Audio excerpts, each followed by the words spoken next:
On today's installment of Get to Know Your District, we're going to take a look at the Motor City. Like many American cities, Detroit has a fragmented soccer history where amateur teams and leagues of mostly immigrant communities have come and gone. The Detroit Cougars for a couple seasons in the 1960s. Then the Detroit Express played a couple more years in the North American Soccer League in the late 70s. And then about a generation came past with not a lot of soccer outside of indoor stuff. But Detroit's next biggest soccer moment was being a host city for World Cup 1994, where crowds of 80,000 plus packed into the Pontiac Silverdome. I know your partner in the afternoon likes to talk about what he did in the Silverdome, Jason. And in 2012 came Detroit City FC, who have gone from DIY amateurs to hosting playoff games in the American Second Division of Professional Soccer in just over a decade. The DCFC match day experience is like no other, and the fans are some of the most dedicated in the country. And for more on this unique American soccer club, we are now joined by the longtime head of communications photographer for Detroit City FC's supporter group, the Northern Guard, Dion Degennaro. Welcome to Morning Kickaround. Yeah, hey guys, how's it going? Thanks for having me on. Excited to talk about this. It's been a lot of my 20s deeply involved in this, so excited to chat about it a bit. It's good to have you, Dion. I am no longer an active Twitter presence, X, whatever we're calling it now, but Yeah. certainly know Dion from his social media Oh exploits. man. Very I hope excited to I talk hope to good you. stuff. Yeah. Well, DCFC's impact has been so big, both locally and across the region. There's definitely like kind of a before and after DCFC, especially locally in Detroit. So kind of what was your Detroit soccer experience like before and then after the discovery of your club that you're Yeah. dedicated to? Yeah, so I grew up in Metro Detroit my whole life. Played youth soccer a little bit, but it never did, travel, never played too deep. Um, I got more into soccer in the '06 World Cup. Italy winning was huge for me.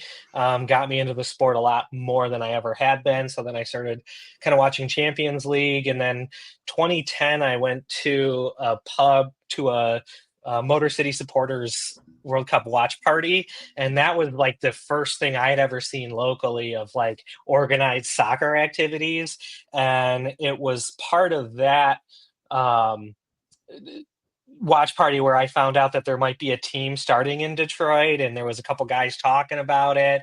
They might have played at Wayne State, which is a university in Detroit. There was all these rumors swirling, and eventually that coalesced into what became DCFC, and bought season tickets. That was actually the kind of the first local thing that I ever remember hearing about, other than the rec leagues, the indoor teams, the ethnic leagues that honestly still to this day are pretty strong in the area too.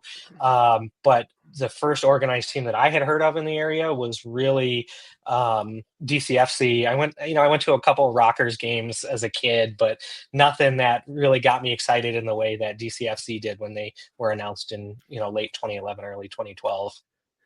Yeah, Dion, the sort of vacuum that existed in Detroit made this phenomenon happen. And as somebody who was very far away from Detroit and sort of watching this, and particularly from a media guy perspective, it's sort of fascinating to watch the culture around the team grow. I mean, how quickly did all of that happen? I mean, obviously we know you had a role in that, and but this is the Yeah. thing people know about Detroit City. They know about the fans. They know about the environment there. Even, obviously with the move to Hamtramck, but that all starts pretty early for Detroit City.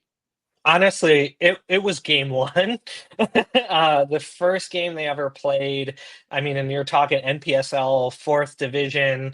Vast majority of teams are drawing dozens of fans at that time. There were a handful of standouts drawing hundreds, maybe thousands at that time. There were a couple staples in that league, but first game of DCFC's history. There were over 1,000 people there, and there was also smoke bombs. There was a culture being developed in that very first game, and I think it was, a lot of it was due to that vacuum you mentioned, where there was a demand for this product or this kind of culture to exist in the area. Sorry, there was a demand for that culture to exist in the area, but there was no outlet for it to happen. And so it was really DCFC that, a phrase that was used a lot in the early years was catching lightning in a bottle, where it was just the right amount of factors coming together. There was people that wanted a soccer team, that wanted to express themselves via the culture of supporting a soccer team. And it wasn't until DCFC came around where that was able to happen. So honestly, it was the first game. There were drums there. I mean, even the tryouts of the team before they even kicked a ball off, there was fans there chanting, drumming, setting an atmosphere for the tryouts before they even kicked a ball. So that culture was there to begin with, and it was very much grassroots. It had nothing to do with the owners of trying to start the team. It was just people trying to express themselves in soccer culture, and DCFC was the vehicle that allowed them to do that even before day one.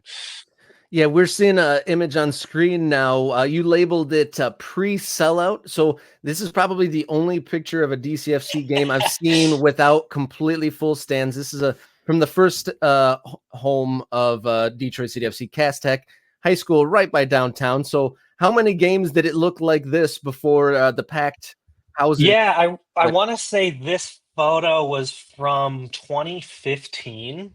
Maybe 2014 actually.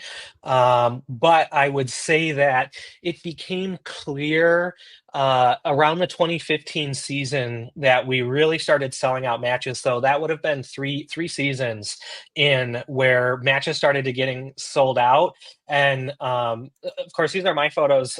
There's a historic photo in DCFC lore at Cass Tech, at that stadium that you guys are seeing, where we kind of had our first sellout, and there were people standing on parking barriers to see over the fence line. And it was a photo of people standing outside of the stadium looking in to be able to watch the game because they didn't know it was going to be a sellout. So 2015 is really when this thing started to take off. And that's when I think ownership realized that we had kind of outgrown this 2,500, 3,000 seat stadium at Cass Tech. So what you're seeing in this next photo right here is, kind of the end of the NPSL era.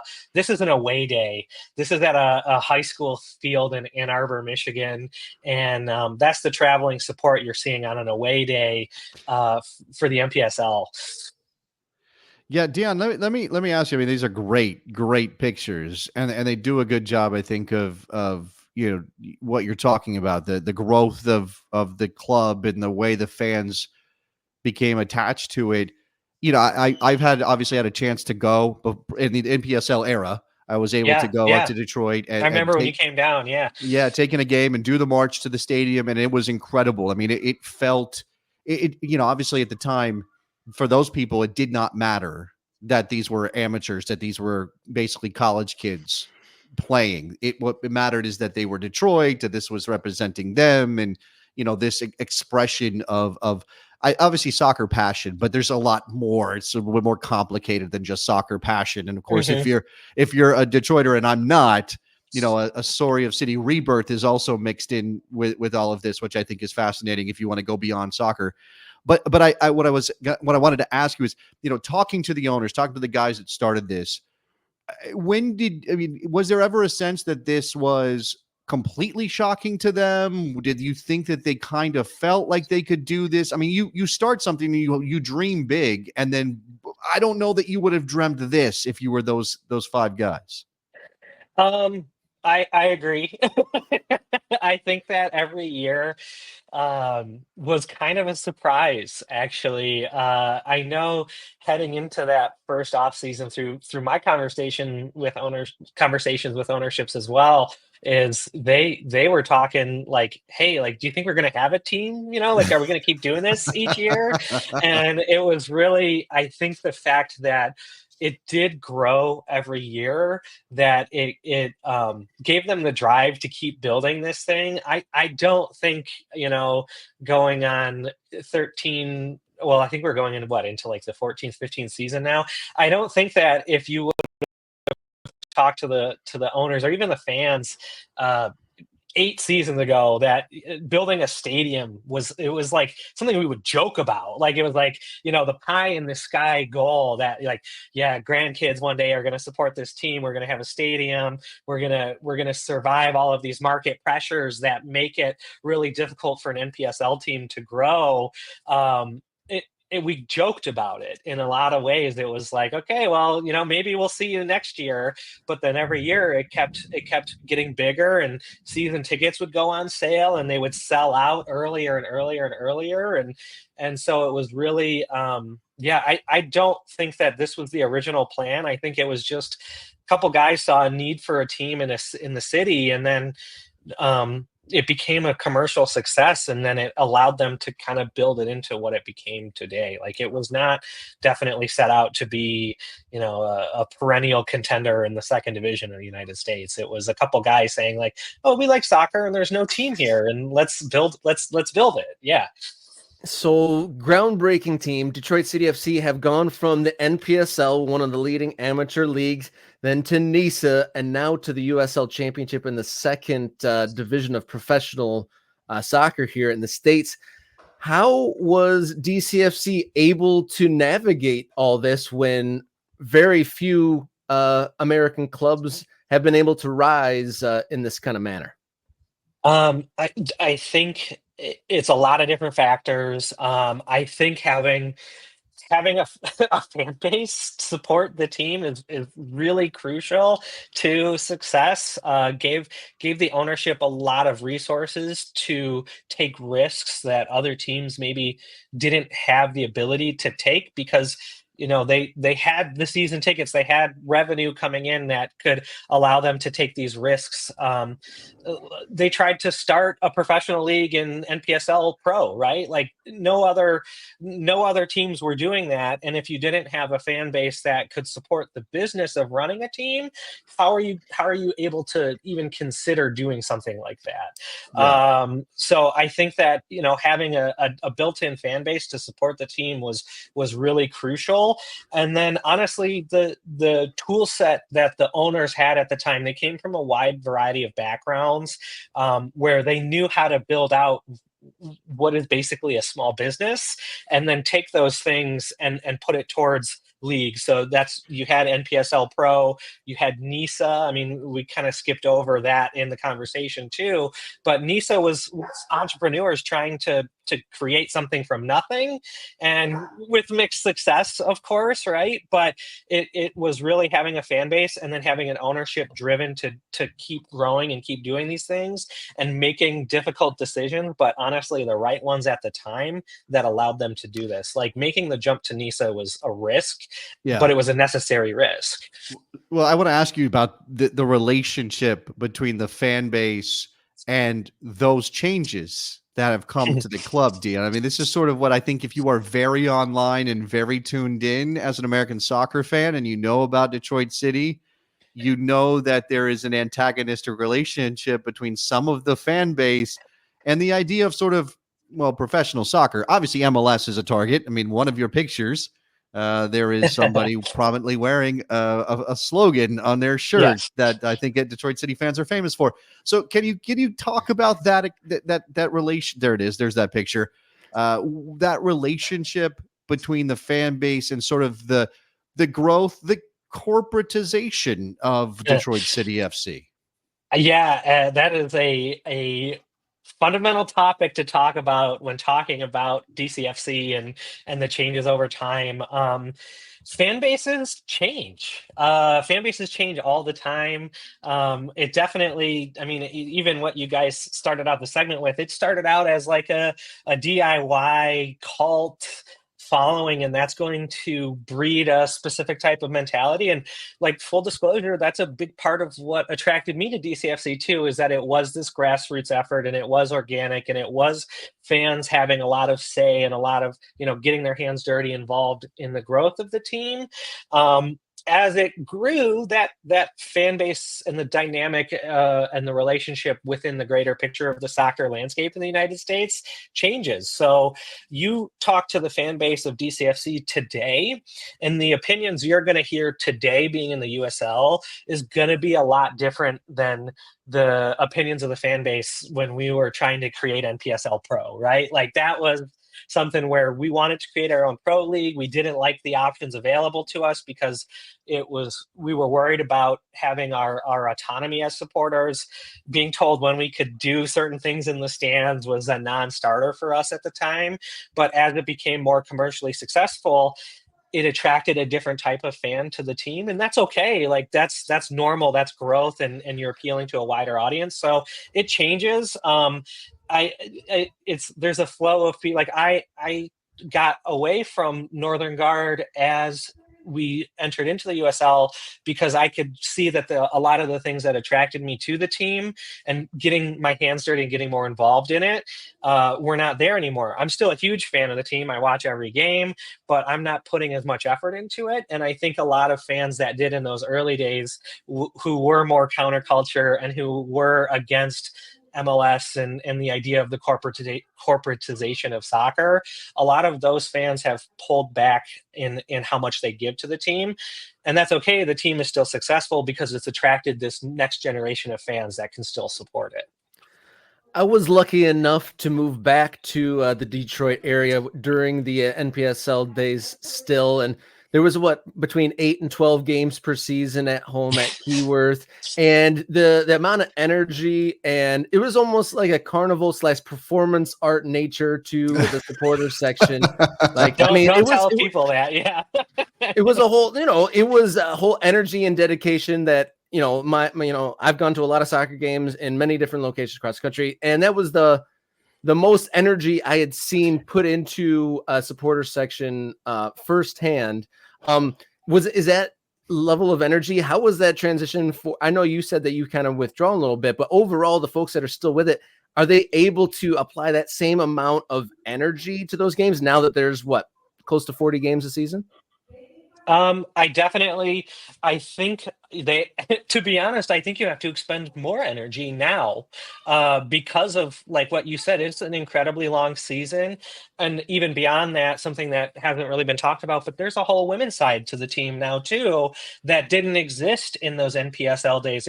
Frankly, it was really easy for us to expend that energy into a 12 game season where we could make the environment there extra crazy because there was far fewer to do. But I think overall the level of energy required to support DCFC and to make it to as many games as possible is higher now than what it was before. But I think what people see is that it gets expressed in a little bit of a different way. Like it's not going to be this explosive energy, but compare us to any other team in USL, there's still way more energy in our stands in Detroit than any other team in the USL. So, despite the fact that the highest highs might be a little bit lower, it has to be spread out across a much wider field, as you mentioned, 40 games. And so, I think it actually takes more energy now. It's just expressed in a different way. Actually, one more question, Dion. I mean, we could do this all day. Yeah, I'm not going to take up your entire day. Yeah. With all this, obviously, we've talked about where the club has come from and where it is now. I guess I'm curious. Like, does this feel like DCFC is established? This is what it is. This is what it will be. Obviously, that's sort of league dependent, so it needs the USL to continue to grow and thrive, or at least exist. Or is there another level? I mean, obviously, that's on the owners to navigate that. But they are very responsive to the fan base. You're talking about a changing fan base. What do you envision for the future of DCFC? I think what has allowed DCFC to be successful is their ability to take it one step at a time.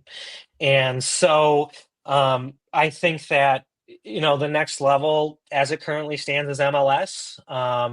In order for them to get to that level, it is going to fundamentally change the DCFC that we've known for the last, 14 years, 12 years, 13 years, something like that. And so I think that if we ever come to that path, we'll know it at the time. I think that the focus right now is existing and continuing to exist, and that is why their main focus has been this stadium project. I think it's really interesting the size of the stadium that they're building and what they've planned for. They're planning to build a 14,000 seater. PLS requirements for MLS require a minimum of 15,000 seats. So if you're looking at the intentions of the ownership as it currently stands, they're not really considering MLS. That's not to say they won't in the future, but their next step is to just get this stadium going so they can continue to cement themselves in this market.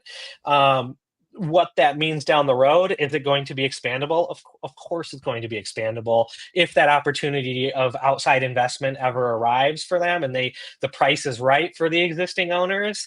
That could be in the picture down the road, but I really don't think that they're even thinking about that kind of stuff right now. I think they're really more concerned about getting that stadium and establishing themselves in the Detroit market as Detroit soccer team. And we talked about counterculture early days. At the end of the day, even though I was against MLS and I even didn't really want us to join USL, at the end of the day, I wanted my team to continue to exist. And that was my objective with all of the energy that I put into it and my partner put into it. The woman in the photo with the fuck MLS shirt, that's actually my partner. Okay. So we, at the end of the day, we both wanted our team to just continue to exist, and that was our main reason for putting in the energy. So wherever that path took us, it is what it is, but we wanted our team. And so I think that's what our focus was. And at the time, we can look back and I think we took the right path because we're still here. Right. Yep. So that's how I feel about it personally. DCFC have come a long way, one step at a time, and then definitely a lot more to come with the new stadium plans ahead. Dion Degennaro, thank you so much for helping us get to know our district of Detroit. Any new viewers tuning in, be sure to hit the subscribe button here on Morning Kick Around as we shine a light on the world's favorite game here in everyone's favorite country. Dion, thank you for joining us here on Morning Kick Around. Yeah, thank you for having me. Love what you guys are doing. Keep it up. Love it. Thank you.